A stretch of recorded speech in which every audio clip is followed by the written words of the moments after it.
நம்முடைய கர்த்தரும் இரட்சகருமாய் இருக்கிற ஆண்டவராகிய இயேசு கிறிஸ்துவினுடைய நாமத்தினாலே நான் உங்களை வாழ்த்துகிறேன். இந்த காலவேளையில் மீண்டும் ஒரு விசை கர்த்தருடைய வார்த்தையை கொண்டு உங்களோடு இடைப்படுவதில் நான் மகிழ்ச்சி அடைகிறேன். சில வாரங்களுக்கு முன்பு ஒரு கூட்டம் ஒழுங்குபடுத்தப்பட்டு அந்த கூட்டத்தில் பங்கு பெறும்படியான ஒரு அழைப்பு எனக்கு வந்தது, முகநூலிலே வந்தது. அப்பொழுது நான் வேறொரு காரியத்து நிமித்தமாக வெளியூரில் இருந்தபடியினாலே அந்த கூட்டத்திற்கு என்னால் போக முடியவில்லை. ஆனால் அந்த கூட்டத்திற்கு கொடுக்கப்பட்ட தலைப்பை நான் யோசித்து பார்த்தேன். அந்த தலைப்பு என்னவென்றால், உபத்திர காலத்தில் நாம் இந்த பூமியிலே வாழுகிற பொழுது தப்பி பிழைப்பது எப்படி, உபத்திர காலத்தில் இருந்து நாம் தப்பி பிழைப்பது எப்படி என்று தலைப்பு கொடுக்கப்பட்டிருந்தது. ஒருவேளை அந்த தலைப்பை மேலெழுந்த வாரியாக பார்க்கிற பொழுது அது ஒரு நல்ல தலைப்பாக வேதவசனத்தின் அடிப்படையில் காணப்படுவதைப் போல எனக்கு தெரிந்தது. ஆனால் அதே நேரத்தில் அங்கு பேசப்பட்ட வார்த்தை அல்லது அங்கு கொடுக்கப்பட்ட செய்தியை குறித்து நான் கேட்ட பொழுது, விசுவாசிகள் இந்த பூமியிலே வாழுகிற பொழுது பூமியிலே மற்ற ஜனங்களுக்கு ஏற்படக்கூடிய அந்த உபத்திரங்களிலிருந்து, அந்த கஷ்டங்களிலிருந்து, அந்த துன்பங்களிலிருந்து அவர்கள் எப்படி தப்பித்து கொள்ள முடியும், அவர்கள் எப்படி பூமிக்குரிய துன்பங்களிலிருந்து தப்பித்து கொள்ள முடியும், எப்படி ஒரு வசதியான வாழ்க்கை, மகிழ்ச்சியான வாழ்க்கை, துன்பமில்லாத வாழ்க்கை வாழ முடியும் என்று பேசப்பட்டதாக நான் கேள்விப்பட்டேன். அதற்கான வழிமுறைகள், அதாவது எப்படி இந்த காரியங்கள் பூமியிலே சாத்தியமாகும், எப்படி துன்பமில்லாத ஒரு வாழ்க்கை வாழ முடியும் என்று சொல்லி அதற்கான வழிமுறைகள் என்று கொடுக்கப்பட்ட ஆலோசனைகளையும் குறித்து நான் கேள்விப்பட்டேன்.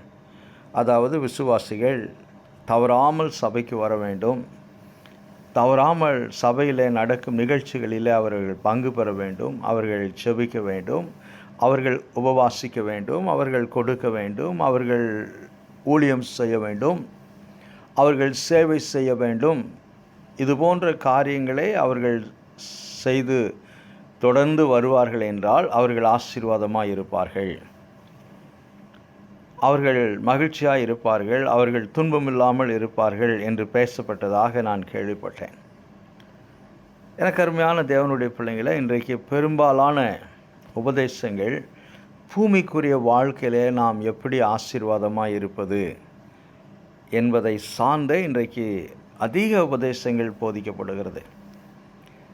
அதற்காக சில வசனங்களை தேடி, நீ ஆசீர்வாதமாய் இருப்பாய், வாதை உன் கூடாரத்தை அணுகாது, கர்த்தர் உன் போக்கையும் வரத்தையும் ஆசீர்வதிப்பார், உன்னை விடுவிப்பார், உன்னை அரவணைப்பார், உன்னை ஆற்றுவார், உன்னை தேற்றுவார் போன்ற வார்த்தைகளை தேடி கண்டுபிடித்து உணர்ச்சி வசப்படக்கூடிய சில காரியங்களை பேசி சில பாடல்களை பாடி அப்படியே அவர்கள் கடந்து போவதை நான் பார்க்கிறேன்.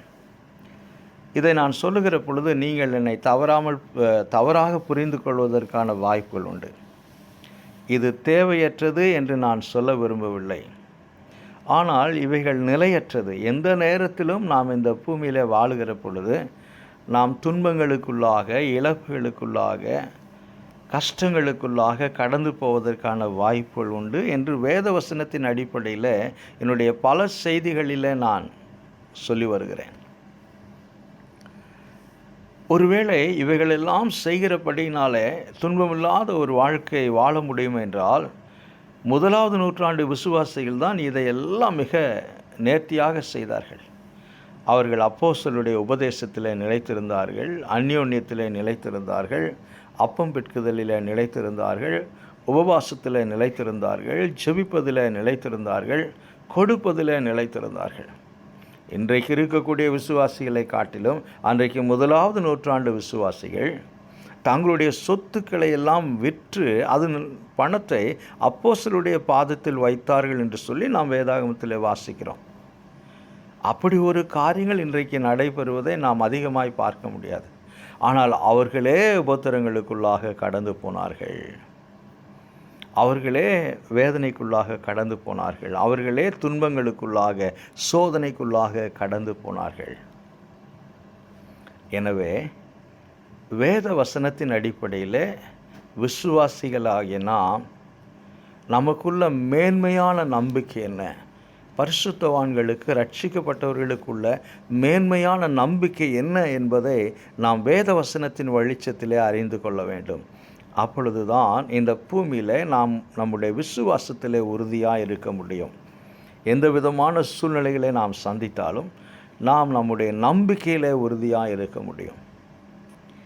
இதை கருத்தில் கொண்டு இந்த நாளின் செய்திக்காக நான் பேதுரு அப்போஸ்தலன் எழுதின முதலாவது நிருபத்தை நான் தெரிந்து கொண்டிருக்கிறேன். எனக்கு அருமையான தேவனுடைய பிள்ளைங்களே, வேத வசனம் உங்களுடைய கரத்தில் இருக்கும் என்றால் இந்த வார்த்தையை உங்கள் கண்களுக்கு முன்பாக எடுத்து வைத்துக் கொள்ளுங்கள். இது உங்களுக்கு மிகவும் உதவியாக இருக்கும். இந்த நாளின் செய்தியை நீங்கள் புரிந்து கொள்வதற்கு அது உதவியாக இருக்கும்.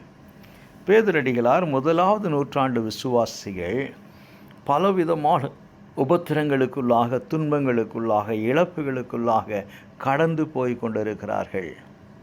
பேதுரடிகளார் ஏன் இதை எழுதுகிறார் என்று சொல்லி நீங்கள் புரிந்து கொள்ள வேண்டும். தங்களுடைய அடையாளங்களை இழந்து கொண்டிருக்கிறார்கள். தங்களுடைய பூமிக்குரிய அநேக ஸ்லாக்கியங்களை அவர்கள் இழந்து கொண்டிருக்கிறார்கள். அவர்களுடைய விசுவாசத்தை நிமித்தமாக அவர்கள் ரட்சிப்பை ஏற்றுக்கொண்டது நிமித்தமாக, அவர்கள் ரட்சிக்கப்பட்டது நிமித்தமாக அவர்கள் சிதறடிக்கப்பட்டு இருக்கிறார்கள். அவர்கள் துன்பங்களுக்குள்ளாக கடந்து போய் கொண்டிருக்கிறார்கள். எனவே அவர்களுடைய நம்பிக்கையை உறுதிப்படுத்துவதற்கு, அவர்களுடைய விசுவாசத்தை உறுதிப்படுத்துவதற்கு பேதுரடிகளார் விசுவாசிகளுக்குள்ள மேன்மையான நிலை என்ன என்பதை பற்றி எழுதுவதை நாம் பார்க்கிறோம். சரி, நான் 1 பேதுரு 1ஆம் அதிகாரத்தில் 3-6 வசனங்களை நான் உங்களுக்காக வாசிக்க விரும்புகிறேன். நம்முடைய கர்த்தராகிய இயேசு கிறிஸ்துவின் பிதாவாகிய தேவனுக்கு ஸ்தோத்திரம் உண்டாவதாக.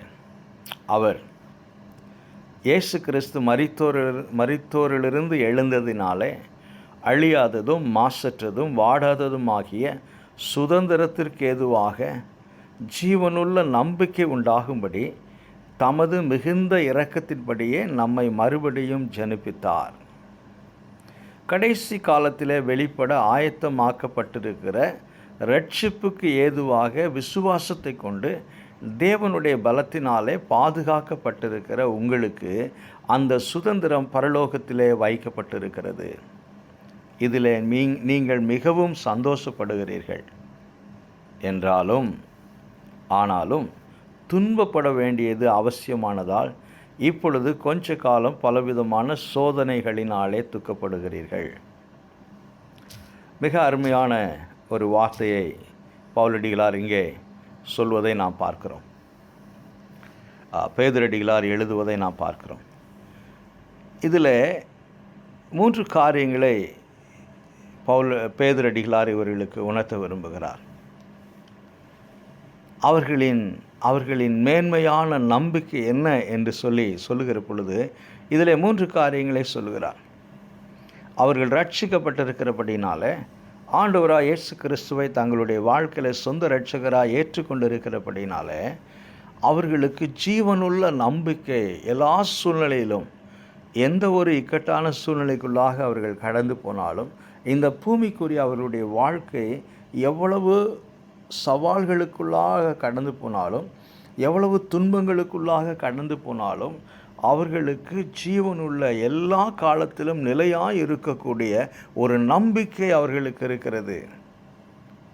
இழப்புகள் வந்தாலும், கஷ்டங்கள் வந்தாலும், துன்பங்கள் வந்தாலும், வேதனைகள் வந்தாலும், வியாதிகள் வந்தாலும் அவர்களுக்கு ஒரு ஜீவனுள்ள நம்பிக்கை அவர்களுக்கு இருக்கிறது என்று சொல்லி பேதுரடிகளார் இங்கே சொல்வதை நான் பார்க்கிறேன். ஒன்று. இரண்டாவதாக, அது என்ன ஜீவனுள்ள நம்பிக்கை என்று சொல்லி இந்த 4, 5, 6 வசனங்களிலே அவர் பேசுகிறார். அதாவது அவர்கள் மறுபடியும் பிறந்த அனுபவத்தோடு அல்லது தேவனால் ஆண்டவராய் இயேசு கிறிஸ்து கல்வாரி சிலுவையிலே சிந்தின இரத்தத்தின் நிமித்தமாக அவர்கள் மறுபடியும் பிறந்த அல்லது மறுபடியும் பிறப்பிக்கப்பட்ட ஒரு நம்பிக்கையோடு, ஒரு நிச்சயத்தோடு அவர்கள் இருக்கிறார்கள். இது உலக பிரகாரமான காரியத்தினால் கிடைக்கப்பட்டதல்ல. இது உலகத்தினால் கொடுக்கப்படக்கூடிய ஒரு காரியம் அல்ல. இது உலக ஜனங்களுக்கு அறியாத அல்லது அவர்கள் புரியாத ஒரு காரியமாக இருக்கிறது. ஆனால் ரட்சிக்கப்பட்டவர்களாகிய நீங்கள், விசுவாசிகளாகிய நீங்கள் இதை அறிந்து கொள்ள வேண்டும் என்று பேதுரடிகளார் எழுதுகிறார். ஏனென்று சொன்னால், ஆசியா கண்டத்தில் இருக்கக்கூடிய பல தேசங்களுக்கு அவர்கள் சிதறிப்போனார்கள். தங்களுடைய சொந்த வீடு வாசல்களை விட்டு, தங்களுடைய வேலையை விட்டு, தங்களுடைய வருமானத்தை விட்டு, எவைகளெல்லாம் இந்த பூமியில் அவர்களுக்கு ஆசீர்வாதமாய் கருதப்பட்டதோ அவைகள் எல்லாவற்றையும் விட்டு ஒரு நாளிலே அவர்கள் அறியாத ஒரு தேசத்திற்குள்ளாக, அறியாத ஜனங்கள் மத்தியில் அவர்கள் போய் வாழ வேண்டிய ஒரு சூழ்நிலைக்குள்ளாக தள்ளப்பட்டார்கள். ஆக தங்களுடைய உடைமைகளை, தங்களுடைய பொருளாதார ஸ்லாக்கியங்களை, தங்களுடைய உறவுகளை, தங்களுடைய வேலைகளை, தங்களுடைய அடையாளத்தை இழந்து இப்படி பல இடங்களிலே சிதறிப்போய் வாழக்கூடிய அவர்களுக்கு பேதுரடிகளார் சொல்லுகிறார், உங்களுக்கு ஒரு ஜீவனுள்ள ஒரு நம்பிக்கை இருக்கிறது. என்ன நம்பிக்கை? நீங்கள் மறுபடியும் பிறந்தவர்களாக காணப்படுகிறீர்கள். நீங்கள் தேவனால் மறுபடியும் பிறப்பிக்கப்பட்ட நிச்சயத்தை உடையவர்களாக இருக்கிறீர்கள் என்று சொல்லுகிறார். அது நிமித்தமாக அடுத்து என்ன என்று சொல்லி பார்க்கிற பொழுது, உங்களுக்கு ஒரு மேன்மையான நம்பிக்கை, ஒரு சுதந்திரம் உங்களுக்கு இருக்கிறது. ஒருவேளை பூமிக்குரிய சுதந்திரத்தை நீங்கள் இழந்து போயிருக்கலாம். ஒருவேளை பூமிக்குரிய அநேக ஸ்லாக்கியங்களை நீங்கள் இழந்து போயிருக்கலாம். உலக பிரகாரமான மக்களிடத்தில் இருக்கக்கூடிய அநேக ஆசீர்வாதங்கள் உங்களிடத்தில் இல்லாமல் இருக்கலாம். உங்கள் விசுவாசத்து நிமித்தமாக இவைகளை இழந்தவர்களாக நீங்கள் காணப்படலாம். இது பூமியிலே நிலையற்றது, இது பூமியிலே அழிந்து போகக்கூடியது. ஆனால் உங்களுக்கு ஒரு மேன்மையான சுதந்திரம் உங்களுக்கு தேவனால் நியமிக்கப்பட்டிருக்கிறது. அது பரலோகத்தில் இருக்கிறது. அது தேவ பலத்தினால் பாதுகாக்கப்பட்டிருக்கிறது. ஒருவராலும் அந்த சுதந்திரத்தை எடுத்துக்கொள்ள முடியாது. உங்களுக்கென்று நியமிக்கப்பட்டிருக்கக்கூடிய அந்த உன்னதமான ஆசீர்வாதத்தை, உங்களுக்கென்று தேவன் குறித்து வைத்திருக்கிற அந்த மேன்மையான ஆசீர்வாதத்தை, அந்த பரலோகத்தில் இருக்கக்கூடிய ஆசீர்வாதத்தை ஒருவராலும் எடுத்துக்கொள்ள முடியாது, திருட முடியாது, அழிந்து போகாதது, அழிக்க முடியாதது, மாசற்றது, நிலையானது, அது அழிந்து போக முடியாது என்று பேதுரடிகளார் அந்த சுதந்திரத்தின் மேன்மையை பற்றி பேசுகிறார். அவர்களுக்கு இருக்கக்கூடிய நம்பிக்கையின் மேன்மையை பற்றி பேசுகிறார்.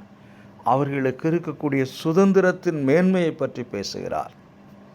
இந்த மேன்மையான ஸ்லாக்கியம், இந்த மேன்மையான ஆசீர்வாதம் அவர்களுக்கு எப்படி வந்திருக்கிறது என்று சொல்லி பார்க்கிற பொழுது, ஆண்டவராய் இயேசு கிறிஸ்து கல்வாரி சிலுவையிலே மரித்தபடினாலே, ஆண்டவராய் இயேசு கிறிஸ்து உயிர்த்தெழுந்தபடினாலே, இதையும் பேதுரடிகளார் வலியுறுத்தி கூறுகிறார். இது இவர்களுடைய சொந்த முயற்சியினால் வந்தது கிடையாது. இந்த மேன்மையான ஜீவனுள்ள நம்பிக்கை, மறுபடியும் பிறந்த அல்லது மறுபடியும் பிறப்பிக்கப்பட்ட இந்த நம்பிக்கை, இந்த அனுபவம் இவர்களுடைய முயற்சியினால், இவர்களுடைய உழைப்பினால், இவர்களுடைய தியாகத்தினால் வந்தது கிடையாது. இதை ஏன் நான் வலியுறுத்தி அழுத்தம் திருத்தமாய் கூறுகிறேன் என்று சொன்னால், சமீபத்தில் நான் ஒரு பெரியவரிடத்தில் பேசிக்கொண்டிருந்தேன். அவர்கள் மிகுந்த உபத்திரத்தின் மத்தியில், வறுமையின் மத்தியில் அவர்கள் ஸ்தாபித்த சபை இன்றைக்கு உடைந்து போய் கொண்டிருக்கிறது, உடைந்து போய் விட்டது என்று சொல்லி கண்ணீரோடு சொன்னார். என்ன காரணம் என்று சொல்லி பார்க்கிற பொழுது, சபைக்குள்ளே இருக்கக்கூடிய ஒரு சில விசுவாசிகள் அவர்கள் அதிகமாக சபைக்கு பங்களித்தபடியினாலே, பண உதவி செய்தபடியினாலே, கட்டிடங்கள் கட்டுவதற்கு அவர்கள் பணம் கொடுத்தபடியினாலே, அவர்கள் இன்றைக்கு சபைக்குள்ளாக முதலிடத்திலே வந்து முதலிடத்தை பிடித்து கொண்டு தங்களுக்கு பிரியமான விதத்திலே அவர்கள் போதனை செய்ய ஆரம்பித்து, அந்த போதனைக்கு யாரெல்லாம் எதிர்த்து நிற்கிறார்களோ இவர்களிடத்தில் இருக்கிற பண பலத்தினாலே அவர்களை, பெரியவர்களை, ஒரு காலத்திலே பாடுபட்டவர்களை, சபை ஸ்தாபிப்பதற்கு காரணமாக இருந்தவர்களை வெளியே அனுப்பப்பட்ட ஒரு சூழ்நிலையில் அவர்கள் இருப்பதாக கண்ணீரோடு சொன்னார். ஏன் இந்த நிலைமை இன்றைக்கு? இது இன்றைக்கு ஏன் இந்த ஒரு நிலைமைக்குள்ளாக நாம் சபை கடந்து போவதை பார்க்கிறோம் என்று சொன்னால், இன்றைக்கு ஒரு தவறான உபதேசம் கிறிஸ்தவ சமுதாயத்தில் சபை மத்தியில் கடந்து வந்து கொண்டு இருக்கிறது. கொடுங்கள், அப்பொழுது உங்களுக்கு கொடுக்கப்படும். எவ்வளவு கொடுப்பீர்களோ அவ்வளவு ஆசீர்வதிக்கப்படுவீர்கள். அப்படி என்றால் 1வது நூற்றாண்டு விசுவாசிகளை காட்டிலுமா நீங்களும் நானும் கொடுத்து விட போகிறோம்? அவர்கள் வீடு வாசல்களை விற்று அதனால் வந்த பணத்தை அப்போஸ்தலனுடைய பாதத்தில் வைத்தார்கள். இன்றைக்கு யாரும், நம்மில் யாரும், பெரும்பாலானவர்கள் யாரும் அப்படி செய்வது கிடையாது. 1வது நூற்றாண்டு விசுவாசிகளை காட்டிலுமா நாம் அதிகமான தியாகம் செய்து விட போகிறோம்? அப்படி எதுவும் கிடையாது. இன்றைக்கு அதிகமாய் கொடுத்தால் அதிகமாய் நீங்கள் ஆசீர்வதிக்கப்படுவீர்கள். அதிகமாய் கொடுக்கிறபடினாலே ஆண்டவர் உங்களை நேசிப்பார். அதிகமாய் நீங்கள் கொடுக்கிறபடினாலே நீங்கள் ரட்சிக்கப்படுவீர்கள். ரட்சிப்பு விசுவாசத்தினாலே தேவனுடைய கிருபையினால் நமக்கு கொடுக்கப்பட்டது. ஆண்டவராய் இயேசு கிறிஸ்துனுடைய விலையேற பெற்ற அந்த இரத்தத்திற்கு, அவர் கல்வாரி சிலுவையில் சிந்தின அந்த இரத்தத்திற்கு, எனக்கு அருமையான தேவனுடைய பிள்ளைங்களை, நீங்களும் நானும் என்ன கொடுக்க முடியும்? அந்த ஜீவனுள்ள விலைக்கிரயத்திற்கு நமக்கு எப்படி ஜீவனுள்ள நம்பிக்கை உண்டாயிற்று? பிகாஸ் ஜீவனுள்ள தேவன் நமக்காக மரித்தார். சதா காலங்களிலும் இதோ நான் ஜீவனோடு இருக்கிறேன், மரித்தேன் ஆனாலும் உயிர்த்தெழுந்தேன், இதோ சதா காலங்களிலும் நான் ஜீவனோடு இருக்கிறேன் என்று சொன்ன தேவகுமாரன், தேவனாகிய கர்த்தர், ஆண்டவராய் இயேசு கிறிஸ்து நமக்காக கல்வாரி சிலுவையில் மரித்தார். அது நிமித்தமாக நமக்கு இந்த ஜீவனுள்ள நம்பிக்கை உண்டாயிருக்கிறது. அது நிமித்தமாக இந்த மேன்மையான நம்பிக்கை நமக்கு உண்டாயிருக்கிறது. அது நிமித்தமாக நாம் மறுபடியும் பிறந்த அனுபவத்தோடு இருக்கிறோம். அது நிமித்தமாக நாம் மறுபடியும் பிறப்பிக்கப்பட்ட அந்த நிச்சயத்தோடு இருக்கிறோம். அது நிமித்தமாகவே உயிர்த்தெழுந்து இப்பொழுது பிதாவின் வலது பார்சத்திலே உங்களுக்காக எனக்காக நம்முடைய பலவீனங்களுக்காக பரிந்து பேசி கொண்டிருக்கிற இயேசு கிறிஸ்து பிரதான ஆசாரியனாக பிதாவின் வலது பாரிசத்தில் இருக்கிறபடினால அந்த மேன்மையான சுதந்திரம் நமக்காக பாதுகாக்கப்பட்டு இருக்கிறது. நான் பலமுறை இந்த 1 பேதுரு 2 பேதுருவை வாசித்தாலும் நான் யோசித்து பார்ப்பேன். ஏனென்றால் வேத வசனத்தின் அடிப்படையில் நான் பார்க்கிற பொழுது பேதுரு அப்போஸ்தலன் அதிகமாய் படிக்காதவர் அல்லது படிப்பறிவற்றவர், கல்லாதவர் என்று சொல்லி நமக்கு வேதாகம் சொல்லுகிறது. ஆனால் இறையியல் ரீதியாக நான் பார்க்கிற பொழுது மிக மிக ஆழமான சில உண்மைகளை பேதுரு எழுதுகிறார் 1வது நூற்றாண்டு விசுவாசிகளுக்கு. இந்த 1வது நூற்றாண்டு விசுவாசிகளுடைய தாக்கம், அவர்கள் விசுவாச வாழ்க்கையினால் உண்டான ஒரு தாக்கம், ஒரு மாற்றம் 3வது நூற்றாண்டு வரைக்குமாக அது மிக வல்லமையாய் கடந்து வந்தது என்று சொல்லி சபையின் சரித்திரத்திலே நாம் பார்க்கிறோம். சபையின் சரித்திரத்திலே நாம் பார்க்கிறோம். அவ்வளவு சாட்சி உள்ள, அவ்வளவு வல்லமையான, அவ்வளவு ஒரு மேன்மையான நம்பிக்கையை கொண்ட மக்களாக இவர்கள் மிகுந்த உபத்திரத்திலே வாழ்ந்தார்கள். இழப்புகள் மத்தியிலே வாழ்ந்தார்கள். ஏனென்று சொன்னால் அப்போஸ்தலருடைய தெளிவான போதனை, அப்போஸ்தலருடைய கலப்படமற்ற போதனை, அப்போஸ்தலருடைய தெளிவான நிருபங்கள், இந்த நிருபங்களினால் சபை ஸ்திரப்பட்டது. இந்த நிருபங்களினால் 1வது நூற்றாண்டு விசுவாசிகள் விசுவாசத்திலே ஸ்திரப்பட்டார்கள். இந்த நிருபங்களினால் 1வது நூற்றாண்டு விசுவாசிகள் தங்களுடைய பூமிக்குரிய அநேக ஸ்லாக்கியங்களை இழப்பதற்கு மிகவும் மகிழ்ச்சியோடு அவர்கள் ஆயத்தமானார்கள். துக்கத்தோடு அல்ல, வேதனையோடு அல்ல, மிகவும் மகிழ்ச்சியோடு தங்களுடைய அடையாளங்களை கூட இழப்பதற்கு அவர்கள் ஆயத்தமாயிருந்தார்கள். ஏனென்று சொன்னால் மேன்மையான சுதந்திரம் அவர்களுக்கு பரலோகத்தில் வைக்கப்பட்டிருக்கிறது. மாசற்றதாக இருக்கிறது, அது வாடாததாக இருக்கிறது, அது தேவ பலத்தினால் பாதுகாக்கப்பட்டிருக்கிறது. சில நேரங்களிலே செய்தி தாளிலே அல்லது தொலைக்காட்சி பெட்டியிலே வரக்கூடிய செய்திகளிலே நான் பார்ப்பேன். என்னவென்று சொன்னால், வங்கியில் சேஃப் டெபாசிட் என்று சொல்கிறோம் ஆங்கிலத்தில். அதாவது பாதுகாப்பு பெட்டகம் என்று வங்கியில் இருக்கிறது.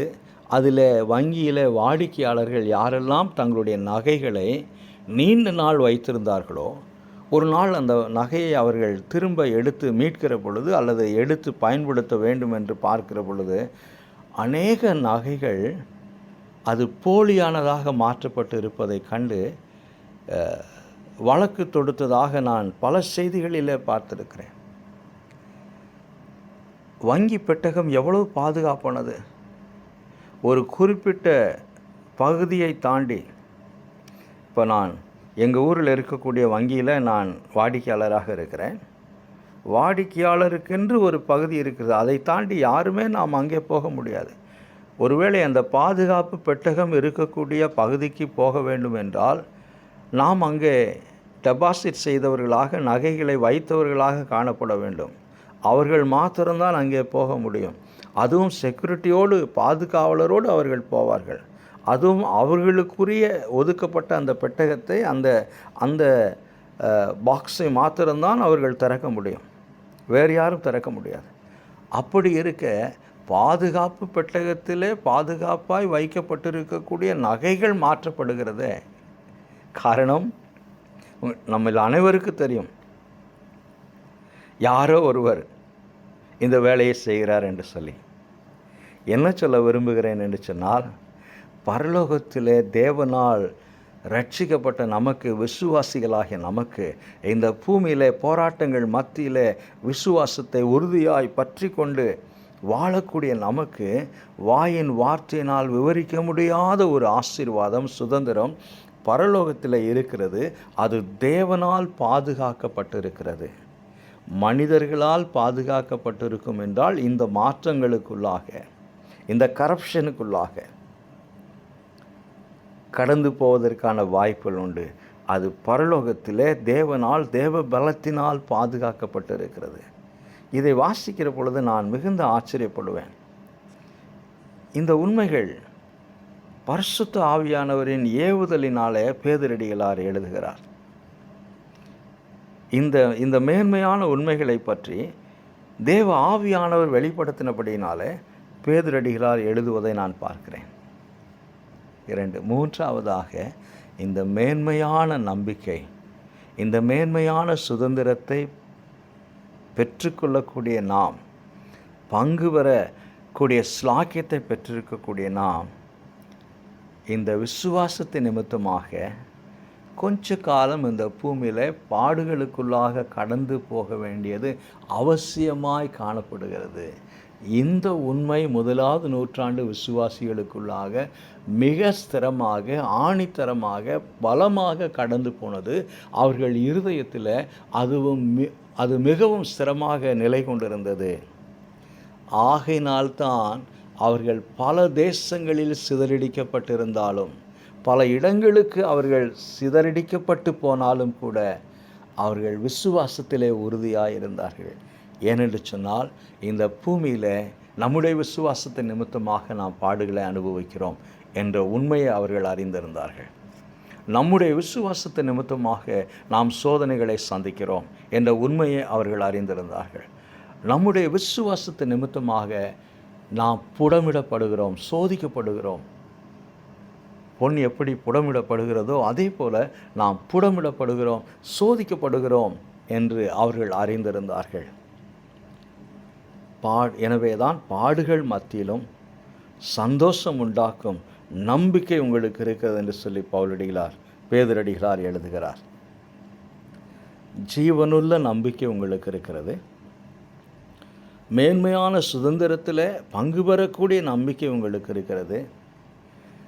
துன்பத்தின் மத்தியிலும் சந்தோஷமாய், மகிழ்ச்சியாய் வாழக்கூடிய நம்பிக்கை உங்களுக்கு இருக்கிறது. இது பரிசுத்தவான்களாகிய உங்களுக்கு இருக்கக்கூடிய மேன்மையான நம்பிக்கை என்று சொல்லி பேதுரடிகளார் 1வது நூற்றாண்டு விசுவாசிகளை உற்சாகப்படுத்துவதை நான் பார்த்தேன். எனக்கு அருமையான தேவனுடைய பிள்ளைங்களை, இந்த கால வேளையில் யோசித்து பார்ப்போம். இந்த கால வேளையில் யோசித்து பார்ப்போம். நாம் விசுவாச வாழ்க்கையில் எப்படி இருக்கிறோம்? நம்முடைய விசுவாச வாழ்க்கை எப்படி இருக்கிறது? ஒருவேளை பாடுகளுக்குள்ளாக, சோதனைகளுக்குள்ளாக, இழப்புகளுக்குள்ளாக, வேதனைக்குள்ளாக கடந்து போய் கொண்டிருக்கக்கூடிய ஒரு விசுவாச வாழ்க்கையாக இருக்கிறதா? கவலைப்பட வேண்டாம். இந்த பாடுகள் கொஞ்ச காலம், இந்த துன்பங்கள் கொஞ்ச காலம், இந்த கண்ணீர் கொஞ்ச காலம், இந்த வேதனைகள் கொஞ்ச காலம். ஒருவேளை சரீரத்தில் வரக்கூடிய வியாதிகள், அதுவும் கொஞ்ச காலம். ஏனென்று சொன்னால் இந்த சரீரம் கூடாரம். ஒரு 3 வாரத்துக்கு முன்பாக இதே ஒரு கருத்தை கொண்டு நான் பவுலடிகளார் எழுதின நிருபத்திலிருந்து பேசினேன். 2 கொரிந்தியர் 5ஆம் அதிகாரத்திலிருந்து பேசினேன். அங்கே பவுலடிகளார் சொல்லுகிறார், இது கூடாரம் என்று சொல்லி, இந்த சரீரம் கூடாரம் என்று சொல்லி, இது நிலையற்றது, இது இது இது அழிந்து போகக்கூடியது. அங்கே பவுலடிகளார் இதே உண்மையை வலியுறுத்தி கூறுகிறார். தேவனால் கட்டப்பட்ட கைவேலை அல்லாத அஸ்திபாரம் உள்ள நகரம் நமக்கு பரலோகத்தில் இருக்கிறது என்று நாம் அறிந்திருக்கிறோம் என்று சொல்வார். எனக்கு அருமையான தேவனுடைய பிள்ளைங்களே, பேதுரடிகளார் இந்த 1வது நூற்றாண்டு விசுவாசிகளுக்கு சொன்ன காரியத்திலிருந்து நமக்கு என்ன சொல்ல விரும்புகிறார் என்று சொல்லி இந்த கால வேளையில் நான் பார்க்க வேண்டும். முதலாவதாக, பூமிக்குரிய பெரிய ஆசீர்வாதங்கள் உலக மக்களிடத்தில், ஆண்டவரை அறியாத மக்களிடத்தில் இருக்கக்கூடிய மேன்மையான ஆசீர்வாதங்கள் ஒருவேளை நமக்கு இந்த பூமியில் இல்லாமல் இருந்தாலும் அல்லது கொடுக்கப்பட்டிருந்தாலும், இல்லாதிருந்தாலும் நம்பிக்கையோடு இருப்போம். ஏனென்றால் நமக்கு ஜீவனுள்ள நம்பிக்கை இருக்கிறது என்ற நம்பிக்கையோடு இருப்போம். ஒருவேளை கொடுக்கப்பட்டிருந்தாலும் அவைகள் மீது நம்முடைய நம்பிக்கை இராதபடி, அவைகளை குறித்து நாம் மேன்மை பாராட்டாதபடி, அவைகளை நாம் உறுதியாய் பற்றி கொண்டு இராதபடி, இருக்கும் மட்டும் கர்த்தருக்கு நன்றி சொல்லி அவைகளை நாம் சந்தோஷத்தோடு அனுபவிப்போம். ஆனால் அவைகள் மீது நம்முடைய நம்பிக்கை இருக்கக்கூடாது. நம்முடைய நம்பிக்கை மேன்மையான நம்பிக்கை, அது ஜீவனுள்ள நம்பிக்கை. ஒன்று. இரண்டாவதாக, பூமியில் அநேக ஸ்லாக்கியங்களை, இழப்புகளை சந்திக்கக்கூடிய மக்களாக இருந்தாலும் கூட நாம் மாசற்ற, வாடாத, தேவனால் பாதுகாக்கப்பட்ட ஒரு மேன்மையான ஆசீர்வாதத்துக்குரிய பிள்ளைகள், மேன்மையான ஆசீர்வாதத்துக்குரிய பிள்ளைகள். அந்த ஆசீர்வாதம் நமக்கு பரலோகத்தில் உண்டு என்ற நம்பிக்கையுடன் இருப்போம். அந்த நம்பிக்கையோடு இருப்போம்.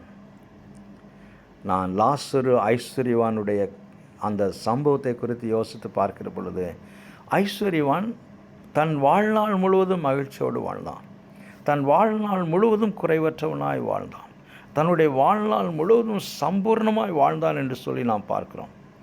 அவன் தன்னுடைய பூமிக்குரிய வாழ்க்கையில் ஒரு நாளும் அவன் குறைகளை கண்டது கிடையாது. ஒரு நாளும் அவன் பசியை பார்த்தது கிடையாது. ஒரு நாளும் அவன் ஆடை இல்லாமல், அலங்காரம் இல்லாமல் போனது கிடையாது. ஒரு நாளும் அவன் வசதி இல்லாத வாழ்க்கை வாழ்ந்ததே கிடையாது. அவன் சம்பூர்ணமாய் பூமியிலே வாழ்ந்தான். ஆனால் லாசருவோ தன்னுடைய வாழ்நாள் முழுவதும் அனுதின ஆகாரத்திற்காக ஐஸ்வர்யவானுடைய மேஜையிலிருந்து விழக்கூடிய அந்த துணிக்கைகளுக்காக அவன் காத்து கொண்டிருந்தான். வீடற்றவனாக இருந்திருக்கலாம். எனவே தான் ஐஸ்வர்யவானுடைய வாசலிலே அவன் கிடந்தான் என்று சொல்லி பார்க்கிறோம். சரியான ஆடை இல்லாதவனாக இருந்திருக்க வேண்டும். வியாதியோடு இருந்தான் என்று சொல்லி பார்க்கிறோம். ஆனால் அவைகளின் மத்தியில் இந்த ஜீவனுள்ள நம்பிக்கை அவனுக்கு இருந்திருக்க வேண்டும். ஆகினால் தான் மரித்த உடனே, இந்த பூமிக்குரிய வாழ்க்கை முடிந்த உடனே அவன் ஆபிரகாமுடைய மடியிலே அவன் காணப்படுகிறான் என்று சொல்லி நம்முடைய வேதாகம் சொல்லுகிறது. எனக்கு அருமையான தேவனுடைய பிள்ளைங்களை, இந்த காலவெளியில் நம்மில் யாரெல்லாம் லாசருவை போல என்று நம்முடைய உபத்திர முடியும்? எப்பொழுது இந்த வியாதி என்னை விட்டு போகும்? எப்பொழுது இந்த வேதனை என்னை விட்டு கடந்து போகும்? எப்பொழுது இந்த வறுமை என்னை விட்டு கடந்து போகும்? எப்பொழுது இந்த தரித்திரம் என்னை விட்டு கடந்து போகும்? எப்பொழுது இந்த கஷ்டம் என்னை விட்டு கடந்து போகும் என்ற ஒரு பெரிய ஏக்கத்தோடு ஒரு பெருமூச்சோடு நாம் வாழ்ந்து கொண்டு இருப்போம் என்றால் இந்த காலவேளையில் நமக்கு மேன்மையான ஜீவனுள்ள மாசற்ற வாடாத ஒரு பெரிய ஆசீர்வாதம் நம்பிக்கை நமக்கு பரலோகத்தில் இருக்கிறது என்ற அந்த ஒரு காரியத்தின் மீது நாம் கவனம் செலுத்த வேண்டும். மூன்றாவதாக நம்முடைய பூமிக்குரிய பாடுகள். பூமிக்குரிய பாடுகள் இது கொஞ்ச காலம், இது கொஞ்ச காலம் என்று வேதவசனம் சொல்லுகிறது. எனவே நம்முடைய பூமிக்குரிய பாடுகள் மத்தியில் இது கொஞ்ச காலம் என்று சொல்லி அறிந்து விசுவாசத்தில் உறுதியாக இருக்க வேண்டும். முதலாவதாக பூமிக்குரிய ஆசீர்வாதங்கள் நமக்கு இருந்தாலும் இல்லாவிட்டாலும் நம்முடைய ஜீவனுள்ள நம்பிக்கையை பற்றி கொண்டிருப்போம். இரண்டாவதாக இந்த பூமியில் அநேக ஸ்லாக்கியங்களை நாம் இழந்தவர்களாக காணப்பட்டாலும் கூட பரலோகத்தில் மேன்மையான ஆசீர்வாதம் ஸ்லாக்கியம் நமக்கு உண்டு என்ற நம்பிக்கையோடு இருப்போம். மூன்றாவதாக நம்முடைய பூமிக்குரிய பாடுகள் கொஞ்ச காலம் என்று சொல்லி அறிந்து விசுவாசத்தில் உறுதியாக இருப்போம். இது பரிசுத்தவான்களுக்கு இருக்கக்கூடிய மேன்மையான நம்பிக்கை, மேன்மையான ஆசீர்வாதம். இந்த உண்மைகளை வேதவசனத்தின் அடிப்படையில் அறிந்து நம்முடைய விசுவாச வாழ்க்கையில் உறுதியாக இருப்போம். விசுவாசத்தை துவக்குகிறவரும் விசுவாசத்தை முடிக்கிறவருமாகிய இயேசு கிறிஸ்துவை நோக்கி நமக்கு நியமித்திருக்கிற இந்த ஓட்டத்தில் பொறுமையோடு ஓடக்கடவும் என்று சொல்லி எபிரேயருக்கு எழுதின ஆக்கியோன் நமக்கு சொல்வதை பார்க்கிறோம். பேதுரடிகளாரும் அதைத்தான் முதலாவது நூற்றாண்டு விசுவாசிகளுக்கு சொன்னார். பரிசுத்த ஆவியானவர் வேதவசனத்தின் அடிப்படையில் இன்றைக்கும் நமக்கு அதை வலியுறுத்தி கூறுகிறார். கர்த்தர் இந்த வார்த்தை கொண்டு உங்களோடு பேசுவாராக, உங்களோடு இடைப்படுவாராக, உங்களை ஆசீர்வதிப்பாராக. உங்களுடைய மேன்மையான கருத்துக்கள், விமர்சனங்கள் வரவேற்கப்படுகிறது. எங்களுடைய ஊழியங்களுக்காக தொடர்ந்து ஜெபித்துக் கொள்ளுங்கள். கர்த்தர் உங்களை ஆசீர்வதிப்பாராக. ஆமென்.